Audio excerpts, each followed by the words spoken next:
बोलिए पंच परमेष्ठी भगवान की जय। द्वादश सांगमयी जिनवाणी मातेश्वरी की जय। प्रथमानुग वर्णित पौराणिक पुरुषों के जीवन से ग्रहण करने योग्य शिक्षा की चर्चा की श्रृंखला में पिछले समय 8वें बलवत्त श्री राम मर्यादा पुरुषोत्तम श्री राम की चर्चा आई थी। उसमें एक प्रश्न आया है कि आपने राम की सारी अच्छाइयाँ बताई लेकिन बुराई नहीं बताई। मैंने पूछा भैया क्या बुराई है उनमें क्या बुराई है? बोले जो पति की राम अपनी भार्या सीता जी के निमित्त से अपहरण होने पर पशु पक्षियों से पूछता था, पत्थरों से पूछता था, भाव बेहवल था, वही उसी पति ने अपनी पत्नी को गर्भ अवस्था में घर से निकाल दिया। ये अच्छाई है क्या राम की? मैंने कहा पति श्री राम ने नहीं निकाला था, वो राजा राम ने कहा था। उनका ये चरित्र दर्शाता है कि जहाँ जिस भूमिका में जीव है उसे उस भूमिका के अनुसार कर्तव्य करना चाहिए। अगर राजा राम अपने राज्य में इस प्रकार की स्थिति पर नियंत्रण नहीं करते तो अपने संसार में राज्य में एक नैतिकता नहीं रहती, चरित्र पतन हो जाता और ये आम धारणा बन जाती। जो एक परिवार की धारणा है, जो एक मानवता है, जो एक समाज का शिष्टाचार है, वो खत्म हो जाता। तो राजा राम ने दायित्व निभाया था। पति श्री राम तो बहुत दुखी रहते थे। एक राजा के रोल में गर्भावस्था में निकाला और पति के रोल में बहुत दुखी रहते थे।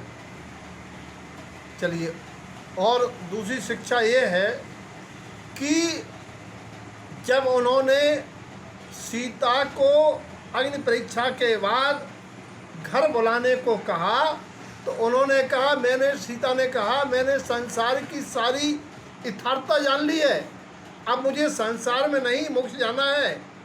और जाके उन्होंने पृथ्वीवती माता जी के सामने अर्च का धारण कर लिया। तीसरी बार बन चली गई और वे स्त्री पर्याय का छेदन कर 16वें स्वर्ग में प्रतिन्द्र बनी। राम ने अंतराय डाला और जब राम मुनि बने तो सीता के जीव प्रतिन्द्र ने अंतराय डाला, असफल रहा। लेकिन संसार में स्नेह के बंधन कैसे एक दूसरे के अंतराय के कारण बनते हैं। मुख्य बात यह है सीखने की श्री राम जी से कि संसारी सारे दायित्वों के बाद उन्होंने मुनि दीक्षा धारण करके, और जो राम शब्द का अर्थ है राम आत्म राम, राम अपने आत्म राम में मग्न हो गए। वो आत्म राम जो न अग्नि में जलता राम, न पवन में उड़ता राम, न नीर में गलता राम, अजर अमर है आत्म राम। ऐसे आत्म राम जिसमें साधु रमण करते हैं, सही माने में वह राम है। तो आत्म राम में लीन हो करके वह सिद्ध परमात्मा पर्याय को प्राप्त हुए, संसार के जन्म मरण के आवागमन से मुक्त हुए। तो राम के जीवन से अध्यात्म ये सीखना है कि पर्याय दशा में जो जहाँ है अपने दायित्वों को मर्यादा पूर्वक निर्वाह करते हुए जब अपने पर्यायी दायित्वों से मुक्त हो जाए, तब जब तक पर्यायी दायित्वों में रहे, जब तक मर्यादापूर्ण निभाना, उसके बाद दीक्षा धारण करके मुक्ति मार्ग पर आरूढ़ होकर के मुक्ति को प्राप्त हो जाना। क्योंकि व्यवहार में राम का नाम आत्म राम का संकेत देता है। गोसाई जी कहते हैं, राम नाम मन दीप धर, राम नाम मन दीप धर, जिय देहरी द्वार, तुलसी भीतर बाहरऊ, जो चाहे से उजियार।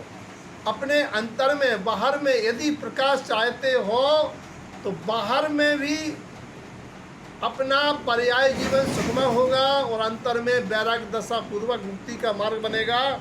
इसीलिए राम का नाम एक ऐसी ज्योतिर्मय मणि है जो दीपक का काम करती है।